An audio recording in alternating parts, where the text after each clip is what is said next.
Kathleen Kuznicki, and I am the chair for the Legislative and Economic Development Committee for the Pittsburgh North Regional Chamber. Today I have with me Mary Salony, who is the Executive Director of the Tri-County Workforce Investment Board. So Mary, welcome. Thank you for agreeing to be here today.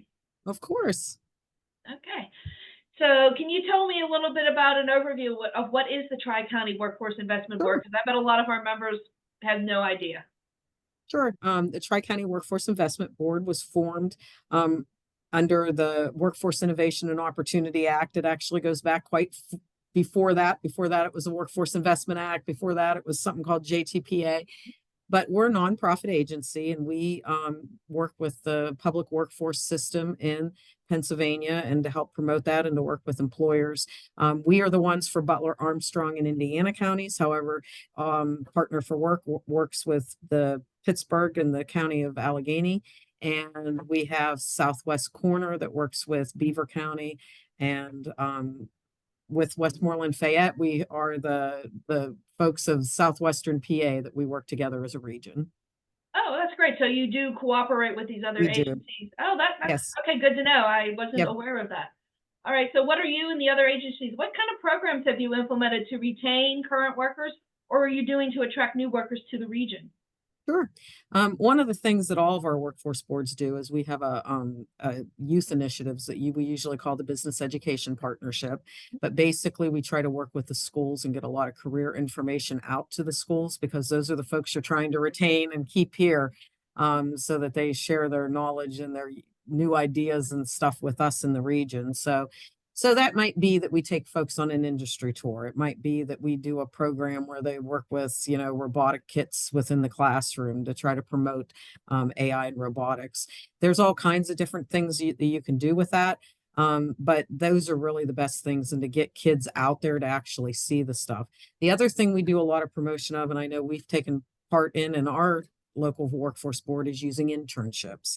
The workforce boards have found a lot of luck with that, to look for new employees, and companies can too. And that can be a high school internship, that can be a college internship. Obviously, if they're in college, they're probably more ready to be hired when they get through college. But it is really a rewarding process too, for both sides of it, kind of thing, because you have a chance at a new employee, you have a chance to train the future workforce, whether it's for you or for another company. But those are definitely the things that we work towards doing. A lot of retention of workers. We work with a lot of training. Training is extremely important. Our industry partnerships in healthcare, IT, manufacturing, agriculture, we try very hard to make sure that there are funds available to train incoming people that are very new but maybe need some on-the-job skill training, or people that are already working and you need to promote them to other jobs, and try to keep those folks. So okay, so you're not doing a lot now, you're doing a lot of stuff. Thank you. That's great information. So what do you feel that employers could be doing better to help retain or attract new employees to the region? They have to think about doing things differently. And I know as an employer, I've had to do this too. So when you look at the background checks, you need to know what really matters to your industry, and which ones don't, because some industries have, nonstop that they can't absolutely have that as a background. They need to reach out more, and maybe if they recruited a normal way, maybe they need to look at additional ways of recruitment. Some folks have had luck with staffing agencies. Other folks, use our public workforce system in the PA Career Link system. Indeed does work some, but it's not the only place to go when you're trying to find employees. They also need to reach out for our programs that we have. We work with a lot of folks with barriers, and we help eliminate those barriers. But then we have programs that are such as on-the-job training that employers can get reimbursed up to 50% of their wages for the first so many weeks for training, so that if they feel like they've taken a chance on someone, they then have a chance to get it back. We have access to the federal bonding program, and that could help take care of certain backgrounds. There's the work opportunity credit. that also gives tax credits out if you hire certain individuals. So those are the kinds of things we encourage. Get involved in the community, get your company out there, get the word out there about your company, because like anything else, it's part of marketing so that Mhm. people know who you are. We've noticed that some folks that have a good relationships with the school districts within their area close by sometimes do not have as many problems finding people. Mhm. So they just have to get involved. I mean, that's really part of everything, is to get involved. And then to think about those things that some employers cringe at, like, how flexible can you be with your scheduling? Yeah. Simple things about employee appreciation that sometimes isn't something that costs a lot of money, that you can show um, why it's there.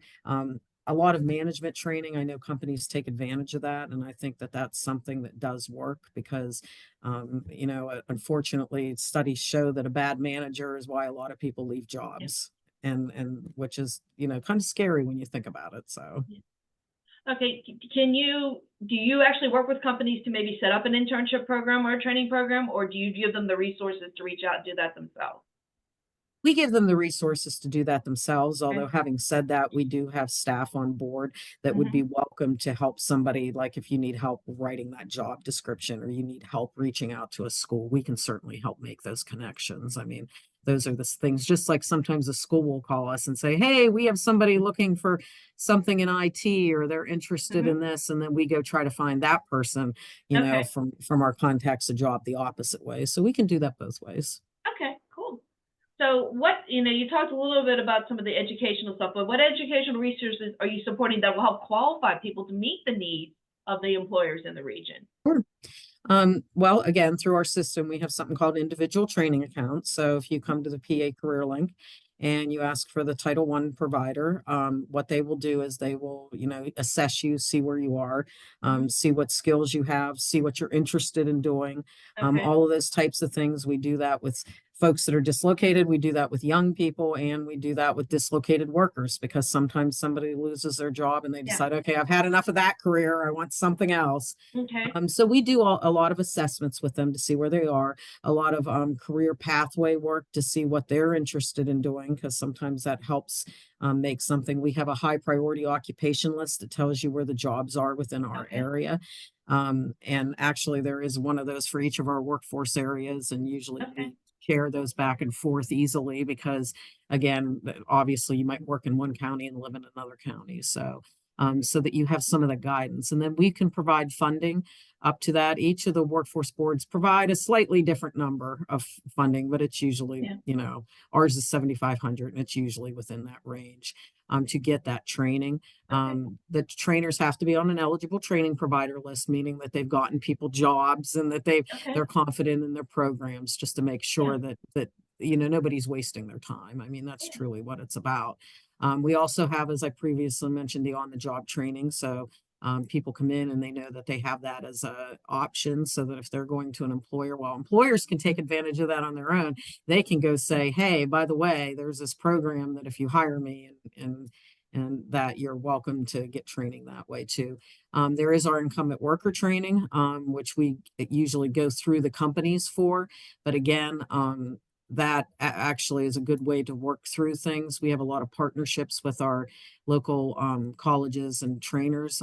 For instance, we just funded a group of employees to go through a course at Butler County Community College, where we're going to pay half and the company is going to pay half.